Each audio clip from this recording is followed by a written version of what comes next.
Ngokamelete bese ngigalelisa amakhomanda Anguthi ngakwelami side kuukuthi nje sithi siyaphambili abantu nje ngiphuma kwendlu kaDabulamanzi alikho ke igwala ke endlini kuleyo ndlu leyo emlandweni nje omncane engawubeka mhlamba abanye abakabikho expose kuwo bemnyanya kabi umuntu omhlophe uzowabulawa abantu abamhlophe and besishaya isibhamu ngoba ufunde kubo so ngilolo zalo ke kodwa angizokwanda kakhulu ngiexpose angizalwa amagwala indlu kaMpandeke lena ke mangikhuluma ke ngomntana uDabulamanzi kanjalo ke nalabo baka Sky kaMpande usithembi ngizothi ke commander izwe alikho izwe lamagwala igwalo ulibona ngani na uvunyelwa ukuphathwa abahambi ezweni lalo Lomulo aze siyeke sisesempini namanje laba bahambayo basabhekile ukuthi izulwane sikhona silwe silibuyisele lizwe ngoba alikakhululeki and asikabakhumbuli ngokwanele ngoba sikababeke endaweni yabo yokuthula uma ngithi sikababeke endaweni yokuthula angisho ama leaders nje kuphela nje wasikwazi ukukhomba indlu yokugcina yelembe indlu kanjalo lamakhosi esibe nawo lapha eSouth Africa kunamaqhawe ayebambile phambili ayedela aze athi mayisewilo phambili uyadela wena usulapho izinsizwa lezi beyithatha icommand kwi leadership and zinikela ngempela ukuthi zizolwela zilifele izwe lo baba mkhulu manje umbuzo uthi ke tokonakelethi namhlanje uma sesingasaboni mangabe siphethwe iANC ingasasisi kulayo direction yini abantu sebehamba neANC bayivotele ngisho kuma by elections ngoba kuthiwe abasasiboni isimo sempilo yabo ukuthi ibhekephi abasebenzi bahlala emakhaya once 135 ayisafuni ANC umsebenze eminingi isiphethwe abantu bokuhamba asababona abantu bakithi abantu bokuhamba usukuyibona ozothola beze manager uma noma kukhulunywa ngokuthi quantitative black empowerment akuzungena nje noma ubani oqhamuka mhlambe kwaQumbu oqhamuka kwaMashu oqhamuka Alexander kuzothathwa umntakabani waleya politician elapha phezulu izongena ithathe le opposition abasaboni nabantu ukuthi umbutho besithembele kuwo awusekho sokusela igama abantu abayibiza ngawo namhlanje ilabo abasebenzela abelungu izitha zethu amazimtiti sebeyagrumana and nezingane zabo ayisawazi ayisafuna kuzwa ngalomzabalazo wethu owawulwele okhokho bethu baze bahambe emhlabeni sinomlando kulelizwe othi ngo1652 ukufika kaVan Riebeeck kwaqala inkinga zethu akekho owabamsulwa kuloko amabhunu amangisi or amadachi amangisi ngalezo sikhathi ayefuna ukudestroy athathe over le country izimpi esibe nazo kwangezona izimpi nje zokubanga mhlawumbe ukuthi ingoba ubani uthe kwakubangwa umhlaba lo mhlaba one zinto esidinga kakhulu ezolimo ezemfuyo ezokwakha hlale zinze njengesizwe gcina ama sites lawo esiwaonayo obaba omkhulu lapho esibafihle khona and kuzoba ke nembiwo ke la zethu esibuswe ngazo uNkulunkulu umveli nqanga sekonakele manje mangabe sesidukiswa sivume thina ngoba sibe siwazi umlando walelizwe usekhambile umsebenzi wakhanyisa ithosho wathi ake ngivele bomnyameni ke ngiphinde nginikhumbuze ngithi usafanele lilwele lelizwe ngoba eleni kusafanele niqhubeke nilwe niye kuphathwa abahambe ezweni lenu ukuze nithole inkululeko ukuze nikuthole ukuthula ngoba nisaphethwe abantu bokuhamba ngeke nikuthole ukuthula wenzani ke manje uhulumeni we-ANC usethatha abantu bokuhamba ubabeka ngaphezulu kwethu abantu sefanele baphelwe imisebenzi manje yilaba balai abase South Africa yibona ufanele baphelwe imisebenzi sokubuyisa i-cheap labor manje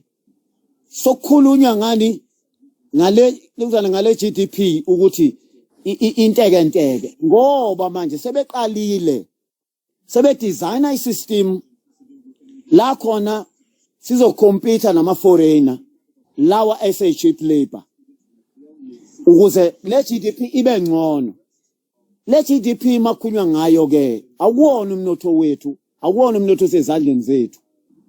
bathatha ama resources bahambe bawathike ngedola ebese bekhuluma ngale GDP nokuthi irandi lithole kanjani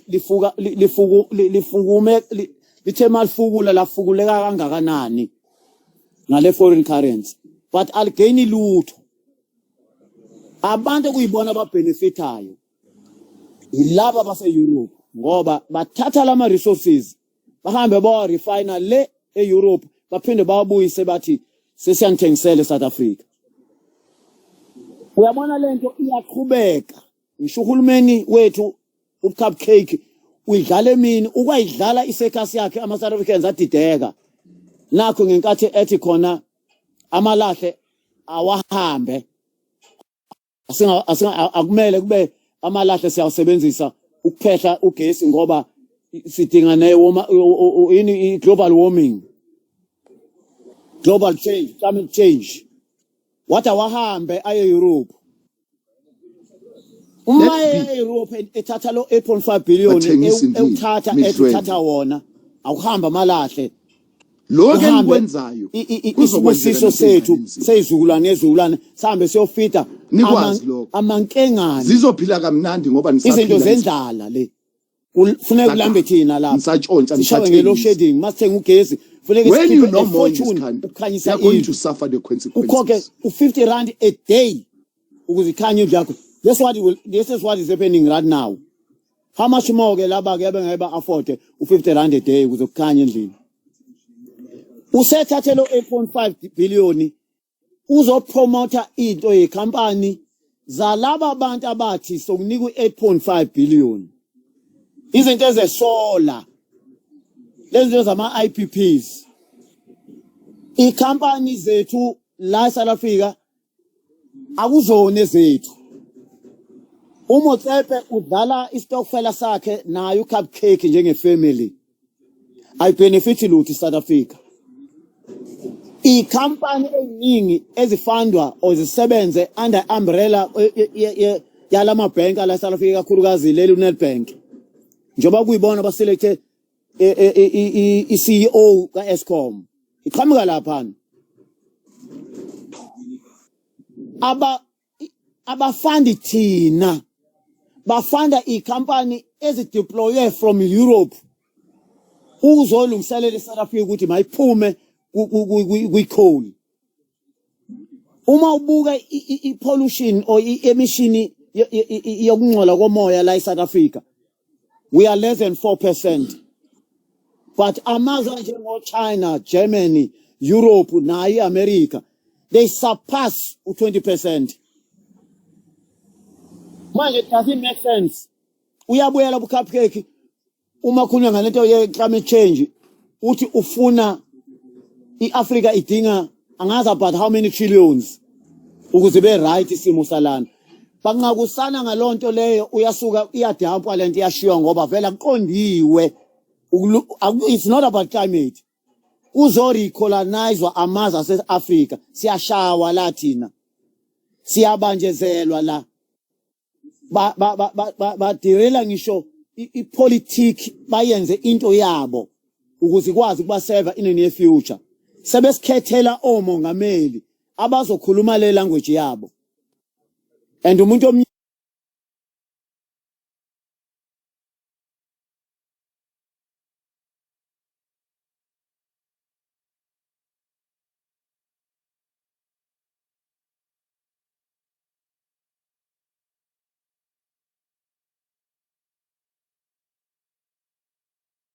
inikeza ama foreigner hayi lokho akusho Malema ayiqinisele ngempela une video la ku TikTok egijima njengamanje ethi iboss isithe iDA ayiphume ku GNU kungene iEFF iboss niyayazi la igubutha ngempela la eSouth Africa niyalazi kodwa ngeke nilisho ngoba niyalesaba ngoba yilona lifanda lembutho yenu engijima niye kuyo for ukuthi nithole a short joy of life lapha nikhothisa khona ngemali encane or ngelunch or nge-t-shirt uRupert ke lo wenze lo colleague uma ukuthi iqiniso leya video South Africans basobhani uMalema uzonithatha ahambe nani for another 30 years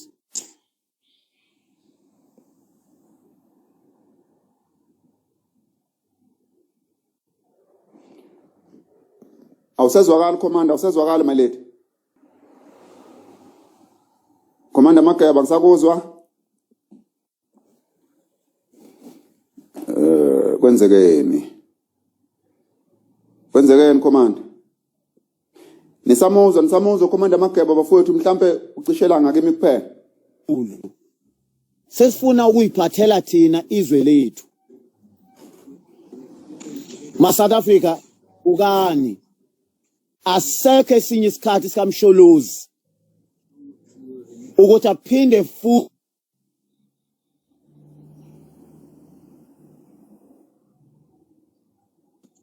uphakame ukuthi anivuse noma ningamfuni noma nimthuka noma nikholelwa kubelumenu kholelwa kuye uthi vukani nithathe izwe leni yena ezakhe insuku useyayibona ukuthi seze kuyi direction yokuthi ahambe ayothola ukuthula kwindlini yakhe yokugcina isibusisa afuna ukunishiya naso manje iMK and inoyibulalela nina le MK inini noyibulalela nina le MK niyibulala nje wanibulala iANC siqhubeke isiqalekiso iqhubeke indle eminyama ihlupheke and nizo replacewa ke this time and it isn't bonywe njenganayi lokuzana iPalestine. I'm sorry ukusebenzisa example njengale yana. Bukani ukuthi kwenzakalane kwiSudan.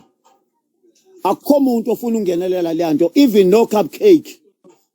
because they are part of the agenda.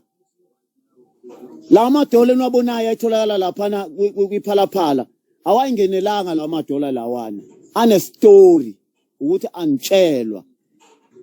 Ngeke nitshelwe futhi ngoba usabekwe phekweni lomuntu ukuthi aqhoqhobale corrupt everyone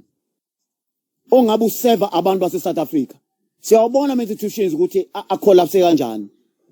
ISouth Africa ikaze ebe ne water crisis but amanzi aseyaprivatizwa manje. iANC sine mafia yayo. ANC lokhu ngisho anginantoni ngoba ngiyakubona and ngiyakwazi futhi. Isine mafia yayo esiyenza imali ukuthi hambe yonithathela amanzi angcolile emadanyini ibisinika nina ama South Africans ngoba nimnyama ni third angiboni ukuthi ni say third citizen emehlweni ANC njengamanje ngoba isebebone ukuthi kufanele bani replace balekelele onciwa nkulu babo ukuze kwazi ukubhuseka economy badle bona nezingane zabo ngoba elabi future bi secured mabe kusekhona iboss enkulu ekuthiwa uRupert nama Oppenheimers pay kwabo hayi nina bafuna ivoti kuphela and boza ke nihamba befake amaguki befaka uLuvaton begquma isewage behla kuma GC3 abo lawa nama bodyguard abazobagadile bafike bethi bafuna ivoti leni banenzele and yophinda uphele futhi omunye u30 years ingane zabe zinyuka zimtshela same thing ngoba nifuna ukuphaphama nilele kuzovuka indoda ka82 years izothi anikaboni